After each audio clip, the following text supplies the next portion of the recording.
முதலாக இந்த நாகப்பட்டினத்தில் வேளாண்மை மக்களுக்கு ஏற்பட்ட பிரச்சனைக்கு நாங்கள் ஒரு போராட்டம் செய்தோம். எங்களுடைய அப்பா மணியரசன் அவர்களுடைய தலைமையிலே அதிலே என்னுடைய தங்கை காளியம்மாள் அவர்கள் பங்கேற்று பேசினார்கள். அவர் பேசிய பேச்சை கேட்டு நான் ஒரு இடத்தில் போய் பேசினேன். எங்களுடைய மீனவ சொந்தங்களினுடைய வாழ்வாதாரத்தை காக்கிறதுக்காக அவருடைய பாதுகாப்பான எதிர்கால நல்வாழ்விற்காக ஒரு அமைப்பை வைத்து இயங்கிக் கொண்டிருந்தவர் அவர். அப்போது எங்களுடைய மீனவ உணவுகள் சொந்தங்கள் அனுப்பிக்கிற துயரங்களை எல்லாம் நானும் அறிவேன், அவரும் அறிவால் பேசிக்கொண்டேன். இதெல்லாம் நீ பேச வேண்டிய இடம் இந்திய பாராளுமன்றம் வா என்று அழைத்துக் கொண்டு போய் வடசென்னையில் வேட்பாளராக நிறுத்தினேன். அவர்களுக்கு நாகப்பட்டினம், ஆனால் வடசென்னைக்கும் அவர்கள் சம்பந்தம் இல்லை. ஆனாலும் அந்த மக்கள் பேரன்போடு நேசித்து பெருவாரியாக வாக்கை செலுத்தியிருந்தார்கள். நாங்கள் பாராளுமன்றத்தில் போய் பேசுகிறோமோ இல்லையோ, ஆனால் மக்கள் மன்றத்தில் இந்த கருத்துக்களை தொடர்ச்சியாக எடுத்து வைத்து பேசிக்கொண்டுதான் இருக்கிறோம்.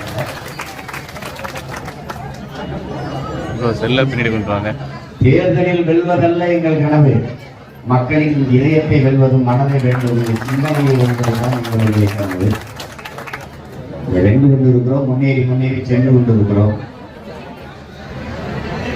நாம் தமிழர் கட்சியில் சீமானை பார்த்து பயப்படுகிறார்கள் இல்லையோ, காளியம்மாளை பார்த்து எல்லாரும் பயப்படுகிறார்கள்.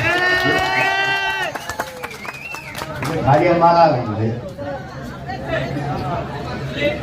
அவ்வளவு பேரன்பு கொண்டு நாங்கள் என் தங்கையை நேசிக்கிறோம். இந்த உலகம் முழுமைக்கு இருக்கிற தமிழ் குடிமக்கள் என்னிடத்தில் பேசும்போது தங்கச்சி காளியம்மா நல்லா இருக்காங்களா என்றுதான் கேட்பார். நான் என்னதானே நீங்க அவள்கிட்ட கேட்டுக்கிறீங்க என்றுதான் நான் சொல்லுவேன். அது அந்த அளவிற்கு நாங்கள் உள்ளன்போடு உறவில் நெருக்கமாக இருக்கிற அண்ணன் தங்கைகள். நாங்கள்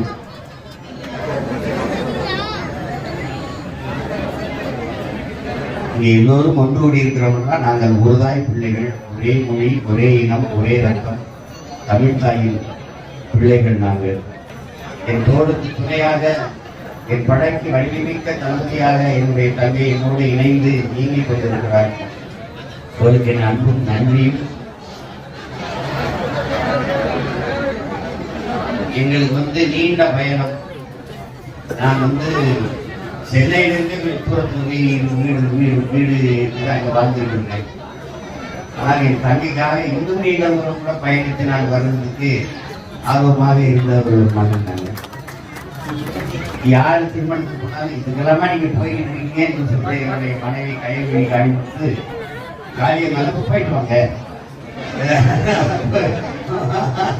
போயிட்டு வாங்க எந்த மருத்துவம் சொல்றத. நான் ஒரே வருத்தப்பட்டேன். வாட்ஸ்அப்ல நீங்க போட்டிருந்தாலே திருமணம் சொன்னாலே இதுக்காக நான் எனக்கு பத்திரிகை ஏற்படுத்திட்டேன். எனக்கு அது தேவையில்லை. அது ரெண்டாவது என்ன பண்ண என் தங்கச்சி கொடுத்து நான் வராமல் யாரும் வர போறாது. எனக்கு மகிழ்ச்சி தான், பெருமை மகிழ்ச்சி இன்றைக்கு பெரும் கடமையும் பொறுப்பும் உங்கள் பிள்ளைகள் எங்கள் தோழர்கள் மேல் சுமத்தப்பட்டிருக்கிறது. எங்களுக்கு உயர்ந்த லட்சிய நோக்கம் இருக்கிறது. ஆனால் அதை அடைவதற்கு எங்களுக்கு பொருளாதார வலிமையோ ஊடக வலிமையோ இல்லை, உழைப்பை தவிர வேற ஒன்றும் இல்லை. அதனால கடுமையாக உழைத்துக் கொண்டிருக்கிறோம். அதிலே என்னுடைய தங்கை காளியம்மாள் அவர்கள் இந்த அண்ணனுக்கு துணையாக ஒரு அருமை தளபதியாக இருந்த களத்திலே அயராது உழைத்துக் கொண்டிருக்கிறார்.